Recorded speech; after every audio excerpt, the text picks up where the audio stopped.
Kamu apakan menantuku Nara? Pasti Lydia syok karena ketemu kamu dan kamu pasti berkata-kata kasar padanya. Bu Maya langsung menodongku dan menuduhku tanpa bukti. Si Ratu Sinetron akhirnya membuat keributan juga. Seharusnya ibu senang. Masih ada aku yang bawa dia ke rumah sakit. Kalau aku tidak ada, mungkin Lydia dan kandungannya tidak bisa diselamatkan. Aku juga ikut lebay. Padahal kata dokter, Lydia hanya mengalami kram perut akibat kontraksi palsu dan hal itu wajar terjadi jika kandungan sudah lebih dari 30 minggu. Yang berarti minggu-minggu siaga untuk calon orang tua. Pokoknya jika terjadi apa-apa dengan menantu dan cucuku, aku akan membuat perhitungan denganmu. Ia menunjuk-nunjukku di depan banyak orang. Aku hanya mengedikkan bahu cuek yowes lah. Hal seperti ini memang kerap terjadi di negara Konoha. Siapa yang membantu siapa pula yang disalahkan. Berurusan dengan orang hamil ternyata merepotkan. Ponselku bergetar. Nama Mas Agung jelas terpampang di sana. Sebuah pesan masuk dari lelaki itu membuatku bergegas untuk membacanya. Maaf, karena merepotkanmu Nara. Aku benar-benar tak ingin menjenguk Lydia. Pesannya benar-benar membuatku bingung. Apa benar Mas Agung lari dari tanggung jawab? Mas, tidak lama lagi jadwal lahiran Lydia. Mas harus berada di sampingnya saat ia melahirkan nanti. Kukirim pesan balasan tersebut, dan tak lama kemudian, ponselku kembali bergetar. Aku mengira Mas Agung membalas pesanku, tetapi ternyata dia menghubungiku. Aku terpaksa menjauh dari jangkauan mantan mertuaku dan memilih berjalan untuk keluar gedung rumah sakit. Halo Mas, Mas sekarang di mana? Tanyaku tanpa berbasa-basi. Kamu tidak perlu tahu Ra.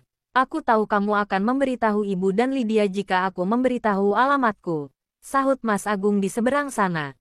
Lantas untuk apa Mas menghubungiku jika bukan untuk mengatakan alamat Mas sekarang? Suaraku terdengar kesal. Aku hanya ingin mendengar suaramu saja. Aku mengerutkan alis dan terdiam sejenak. Maaf karena telah merepotkan Mura. Aku tahu pasti Lydia yang mengajakmu bertemu dan membuat masalah lagi kan? Aku muak dengan wanita itu. Aku belum bisa menerima kenyataan bahwa ia menjebakku. Mas, meski dia menjebakmu tetapi anak itu adalah darah dagingmu. Siapa bilang bahwa anak yang ia kandung adalah anakku?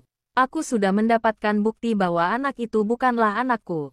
Tetapi aku menunggu waktu yang tepat untuk mengungkapkannya. Ucapnya terdengar sangat meyakinkan. Aku tak bisa berkata-kata lagi. Meski seperti itu, kau sudah terikat dengannya. Secara hukum anak itu adalah anakmu. Suaraku bergetar. Jelas di akta kelahiran nanti. Tetap Mas Agunglah yang menjadi ayah dari anak tersebut. Aku berjalan sambil menunduk dan tak memperhatikan jalan yang ada di hadapanku sehingga aku menabrak seseorang dan membuat ponselku terjatuh. Maafkan aku. Ucapku lalu mendongak. Aku tak menyangka bahwa laki-laki itu juga ada di sini. Aku mengambil ponsel dan mematikan panggilanku dengan Mas Agung. Harusnya aku yang meminta maaf karena tidak memperhatikan jalan. Ia terlihat merasa bersalah. Aku mengibaskan tangan. Tidak. Aku yang salah. Tidak. Aku yang salah. Terus saja begini sampai lebaran monyet. Baiklah. Kamu yang salah. Lanjutku membuatnya terkekeh. Kamu kerja di sini juga? Tanyaku untuk memastikan. Ia mengangguk. Kamu di sini ngapain? Ada keluarga yang sakit. Tanyanya berbasa-basi. Itu tadi. Di jalan ketemu orang hamil yang mengeluh sakit perut. Jadi aku membantunya dan menemaninya ke sini. Aku sengaja berbohong. Tidak mungkin kukatakan bahwa orang yang kuantar adalah wanita yang merebut suamiku.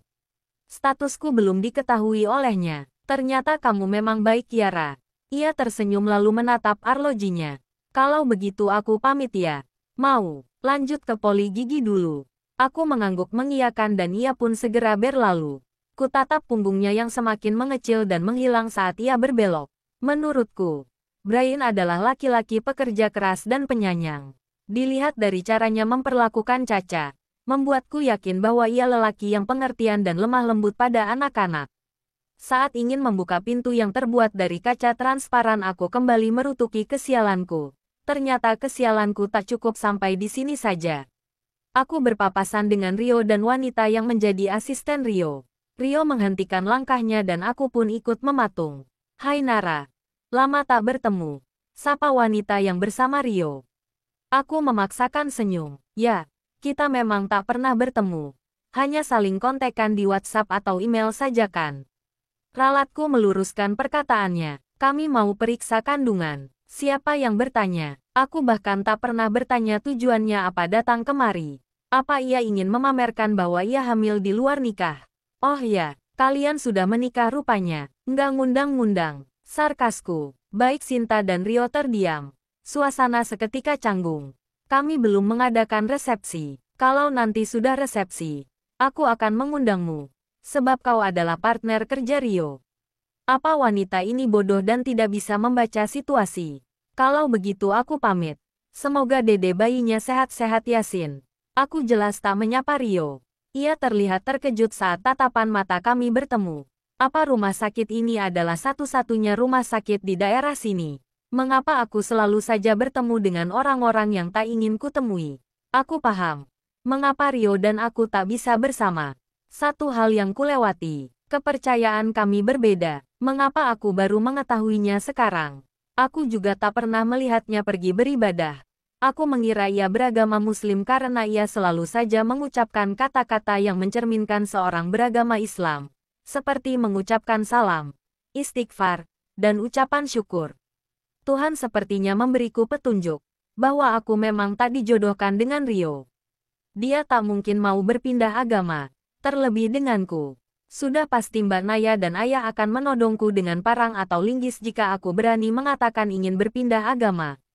Daripada harus menghadapi kemungkinan yang nantinya sangat melelahkan, lebih baik seperti ini saja. Meski aku tak menampik bahwa hatiku masih terlalu sakit atas insiden itu. Siapa yang tak kecewa dan terluka jika ditinggal seseorang pas lagi sayang-sayangnya? Hanya masalah sepele membuat Rio memilih jalan lain. Jalan yang tak searah denganku. Kini aku tak lagi bersedih. Apa aku harus menulis novel dengan judul Kisah Terhalang Kepercayaan? Atau Seiman Tapi Tak Seamin? Seperti judul lagu. Menulis cerita dengan memasukkan pengalaman sendiri memanglah sangat membantu. Apa Tuhan sengaja memberiku skenario terburuk dan selalu menyedihkan, agar aku bisa menulis dengan mudah, karena mengambil kisah sendiri. Sekarang kan banyak orang yang suka cerita menyedihkan, cerita menye-menye, yang panjang, dan akan berakhir bahagia. Kamu penulis, kualikan pandanganku ke arah Brian yang sudah duduk di hadapanku. Aku mengangguk dan masih fokus mengetik. Ia baru saja muncul dan segera memilih meja yang sama denganku. Wow, aku salut denganmu. Tidak semua orang bisa mengarang cerita, dan tidak semua orang bisa menangani dan merawat gigi. Setiap orang punya kelebihan masing-masing Yan. Aku jelas tak mau dipuji. Leherku sudah panjang seperti jerapah karena terlalu sering dipuji oleh orang yang baru mengetahui pekerjaanku. Kukira banyak orang yang meremehkan penulis. Ternyata masih ada pula yang bangga dengan pekerjaan tersebut. Aku kembali mengingat beberapa hari yang lalu. Kala seorang teman saat masih duduk di bangku SMA menghubungiku via chat di WhatsApp.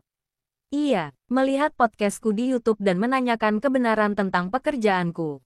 Aku tak akrab dengannya dan secara tiba-tiba ia datang ingin mengonfirmasi kebenaran. Ia mengatakan bahwa pekerjaanku sangatlah enak dan mudah. Hanya mengetik bisa menghasilkan uang yang banyak. Orang seperti inilah yang tak kusuka. Ia mengatakan pekerjaan penulis itu mudah. Hanya modal nulis dan berhayal saja. Karena kesal, aku pun mengajaknya untuk menulis juga dan jawabannya benar-benar membuatku ingin menyentil empedunya. Dia berkata, aku tidak pandai mengarang cerita.